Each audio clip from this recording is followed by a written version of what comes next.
જય માતાજી, હર મહાદેવ મિત્રો. મારા જીવનના એક નવા પડાવની શરૂઆત કરી રહી છું ત્યારે જેટલા પણ લોકોએ મને શુભેચ્છાઓ આપી, મને પ્રેમ અને આશીર્વાદ આપ્યો હોય, દરેકનો હું દિલથી આભાર માનું છું.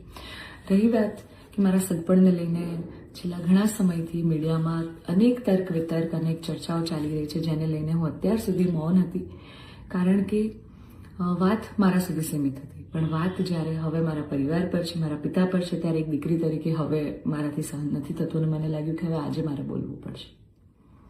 એક બ્રહ્મકન્યા હોવાનું, એક બ્રહ્મ દીકરી હોવાનું મને એટલું ગૌરવ છે કે જેને હું કદાચ શબ્દોમાં નહીં વર્ણવી શકું. અને હું અહીંયા સુધી પહોંચી છું એના માટે શિક્ષિત અને સમજણી જે બ્રહ્મશક્તિઓ છે, બ્રહ્મ સમાજના લોકો છે, એમનો ખૂબ ખૂબ ફાળો રહ્યો છે મારી આ જર્નીમાં. અને હું તો નસીબદાર છું કે મને 18 વર્ણના લોકોનો પ્રેમ અને સપોર્ટ મળ્યો છે અહીંયા સુધી પહોંચવામાં. મારો પરિવાર તો છે જ, મારી ઢાલની જેમ મારા પિતા છે મને સપોર્ટ કરવામાં, પણ આપ સૌનો પણ ખૂબ ફાળો છે. પરંતુ કહેવાતા સભ્ય અને મોડર્ન સમાજમાં જ્યારે અમુક 2-4 અસામાજિક તત્વો છે જે લોકો અત્યારે પણ દીકરીઓ માટેના રૂલ્સ અને રેગ્યુલેશન નક્કી કરશે કે દીકરીઓનું લિમિટ ક્યાં સુધી હોવી જોઈએ. દીકરીઓને ફ્લાય કરવા માટે પાંખો મળી છે, એને વીંજવાની અને એને કાપવાની વાતો છે આ બધી. દીકરીઓ અત્યારે તેજસ જેવી પ્લેનો ઉડાઈ રહી છે, યુદ્ધ કરી રહી છે, રણ મેદાનમાં છે, સંસદમાં છે, વિજ્ઞાન અને ટેકનોલોજીમાં છે. હમણાં ઓપરેશન સિંદૂર જે થયું એમાં 2 દીકરીઓએ લીડ લઈને આપણને પૂરા દેશને ગૌરવ અપાવ્યું. ત્યારે શું 2-4 આવા અસામાજિક તત્વો નક્કી કરશે કે એક દીકરીનો લાઈફ પાર્ટનર ચૂઝ કરવાનો શું એને હક નથી?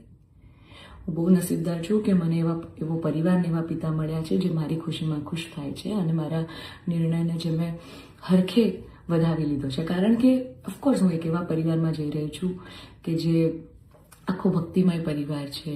બહુ જ પરિવારના લોકો અને મારો પાર્ટનર મને એટલો પ્રેમ કરે છે કે જેમને હું જે છું, જેવી છું, જે પણ છું, મને ખૂબ આદરથી, સત્કારથી એ લોકો સ્વીકારી છે.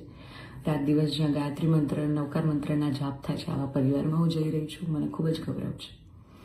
એટલે હું તમામ બ્રહ્મશક્તિઓ, સમજણી અને શિક્ષિત જે લોકો છે, બાકીના લોકોના મગજમાં નહીં ઉતરે કદાચ આવા, પણ જે લોકો શિક્ષિત છે, સમજુ છે, એ લોકોને નમ્ર વિનંતી કરું છું કે આવા 2-4 જે અસામાજિક તત્વો છે ને, કે જે દીકરીઓની પાંખોને કાપવાની વાતો કરી રહ્યા છે, પ્લીઝ એને સમાજમાંથી દૂર કરો. નકર આપણો સમાજ ક્યાંયનો નહીં રહે.